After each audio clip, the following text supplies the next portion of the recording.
Now it's obvious everyone's looking for more speed. You can see it in the pro game and it is a huge advantage. But what if I told you this chase for speed could actually help you hit it straighter? Let's get started and I'll show you what I mean.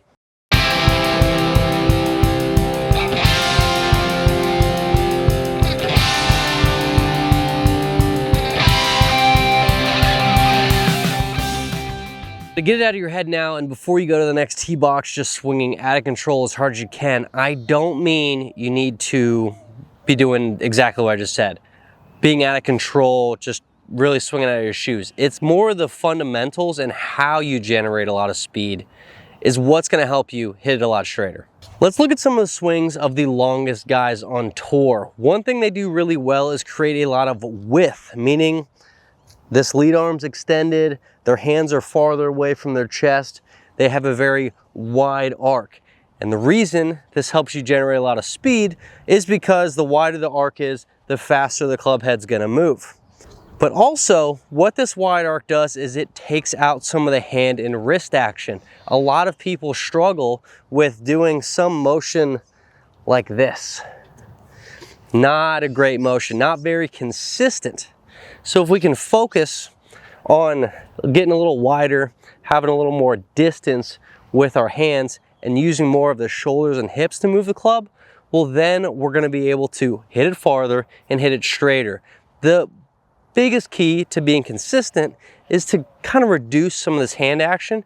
Your hands are going to be able to make the club face close way faster than what your full body turn is, which is great because if we start out with the club in a square position and we just rotate, we can come back with the club in a square position. If we manipulate with our hands, then we probably manipulate it open and manipulate it closed. So you just want to be a little bit more consistent, try to use the bigger muscles. Now, a very important key to everything I'm going over here too is that we have proper fundamentals, which basically just means setup, grip. If we have a very weak grip, a lot of this is going to be very difficult. You're going to have to flip the club face closed. So what you're going to be looking for is when you grip the club, you should be looking down, seeing 2 knuckles, if not 3. 3 would be a little bit strong, but 2 is totally fine. 2 is about neutral. And then this crease on this right hand, this one will be pointed towards that right shoulder, right armpit. If you got it outside the shoulder, it's going to be strong again. I'd rather most people be a little bit strong than a little weak.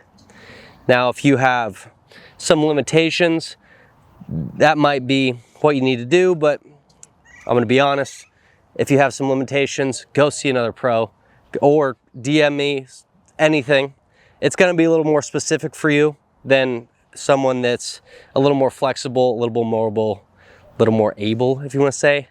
Not to say it's in a bad way or anything, but if you can move more, you're not going to have to use your hands as much. But if you're very stiff, you can't rotate the hips, can't rotate the shoulders, you're gonna have to use some more hand action. So we talked about grip, now we're gonna talk about setup. What you really want is a lot of parallel lines. So if you wanna think about where the club face is going down your target line, you want your feet, hips, and shoulders all parallel to that line. This is gonna allow you to be really consistent. Big flaw I see a lot of people make is that when they get up to the ball, the club face is pointed one way, their feet are pointed another, and the shoulders are pointed another way. This is just going to be super inconsistent. You're going to want to swing down your feet line. The club face is in a different orientation. Most of the time, people stand closed with their feet, open with their shoulders. So you're going to get this weird club face and path motion that's just never consistent. So we're looking for parallel lines there. It's going to help everything we talk about in generating speed, just make it so much easier. Another couple important aspects to the setup is ball position and shoulder tilt. With driver, we want to hit up on it, so we need to have 2 positions that encourage you to hit up on the golf ball. We want the ball forward in our stance, off the inside of the lead heel, by the big toe of the lead foot. Either of those is totally perfect. It's a little bit of a preference. We just can't have it back in the stance because that's going to encourage you to hit down into the golf ball. Same with the shoulder tilt. If your shoulders are level or your lead shoulder is lower than your trail shoulder, that's going to encourage you to hit way down into the golf ball. So we want to tilt back, get that lead shoulder up. This again is going to help you hit up into the golf ball. It's going to allow you to hit a lot farther, and it's going to allow you to be a lot more consistent. Now, another thing that the pros do really well that helps them generate speed and be pretty consistent with the shots, being able to hit it pretty straight, is their turn. Now, we talked about width in our backswing, meaning getting the hands away from you. And if you can pair that up with a larger turn, really getting that back to the target, you can be a lot more consistent. This again is a good way that we can generate a lot of speed using our bigger muscles and taking out the hands and arms. Now, a lot of people think that the top of the backswing is when you can get this club to parallel, but the way I think about it is when we can't turn anymore, this is where the top is.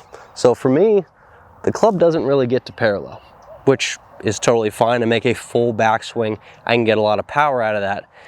But the more, if I wanted to get it to parallel and I wanted to collapse my arms here, yes, I might generate a little bit more speed, but there's just gonna be so much more inconsistencies.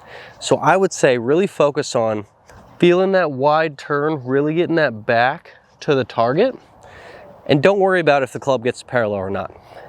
If we can keep this straight, hands away from our chest, get a big turn, you're gonna generate plenty of speed, probably more than you already are. You're gonna hit the center of the face more, which is gonna translate to more ball speed, and you're gonna hit a lot straighter doing all those together. Again, the more hands, the more arms, the more wrists, all that stuff, it's gonna make it a lot more difficult. And also at speed, when you hit it all over the club face, it makes it a lot more difficult to hit it straight. So we're looking to be efficient, consistent, all that good stuff. So if we're thinking about big turn all the way back to the target, and then same thing on the way through, just focus on rotating. Basically trying to think of like hitting it with our chest. The chest moves the club. That's gonna allow you to be a lot more consistent, generate all that speed, help you hit it plenty straight. And the final thing I found to help you hit a little bit straighter, actually help you hit a lot straighter, is a little bit more of a mental thing. Now, if you step up to a tee shot that's pretty difficult and you're thinking, don't hit it this way, don't hit it that way, chances are you're probably not gonna hit it straight. And you make a lot more tense golf swing. The one thing about golf is it's an athletic move. And we wanna play into that. We wanna take advantage of your athleticism. If we get up to a tee box and try to be super mechanical with it, it's gonna be way harder to time it up. Chances are you're gonna use a lot more hands and arms and all that good stuff. I can even show you in some of my videos, I've got some swings where I try to steer it out there, and what happens for me is I lift the club up a lot, and then in turn, I just make a way worse golf swing.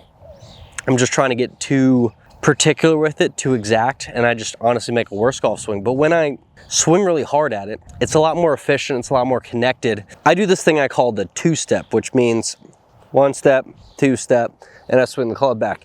This is what really gets me to swing hard at the ball. It's kind of my, screw it, I'm swinging hard at this thing. That's kind of the swing I go to. It's not the most consistent, but some of the tee shots I have that are plenty wide, this is something I can do. But the reason why I do it is because it gets me out of that I need to hit it straight kind of thing, and it gets me into the focus of let's be an athlete, let's make an athletic move, let's swing really hard. And the wild thing is I hit these way straighter than those really tight tee shots that I just try to steer out there. So it's something to remember when you're on these more difficult shots, is just commit to it. I used to tell myself, who cares where it goes, swing hard. And that's something that I honestly live by at this point, because the ball goes a lot straighter. So if you want to hit it straighter and hit it farther, you need to just commit to make an athletic move, swing hard at it. I mean, we have good fundamentals because we talked about it. You got a good grip, you got a good setup. You're focusing on that big rotation. Now the next thing is just really commit to it. And honestly, just thinking about swinging a little harder is kind of a way to get past that, like, I'm a little scared, and just commit to it. Yes, I know this video is somewhat quick in the sense of teaching you how to gain speed and hit it straighter. But the fundamentals that these pros do are something that a lot of amateurs really can work on. And they're such simple fundamentals that everyone should be working on, and not enough people do. So really focus on the few things I talked about here. One, just the fundamentals, obviously, grip, parallel lines in the setup. Two, making sure that you have width with your hands and arms, getting those hands away from your body, and then also making sure we can make a wide turn. All those three things are going to help you hit it farther and straighter, which is something everyone wants to do. And obviously, again, just commit to it. Swing hard. Swing controlled, but swing hard. It's going to help you get past the I'm trying to steer it out there and be a little more athletic with the move. You're an athlete. You play golf, make a good golf swing, make an athletic move, it'll time up much better. So with all that said, thank you for watching. I want to hear about some of those speed gains. I want to hear about how the ball's going a little bit straighter. So if you can use some of these tips, tricks, all that, and bring it to the golf course and you see some improvement, let me know. I want to hear about it down below. So thank you again for watching. Appreciate every one of you. Appreciate every one of you that got to hear. And I'll see you in the next one. Bye.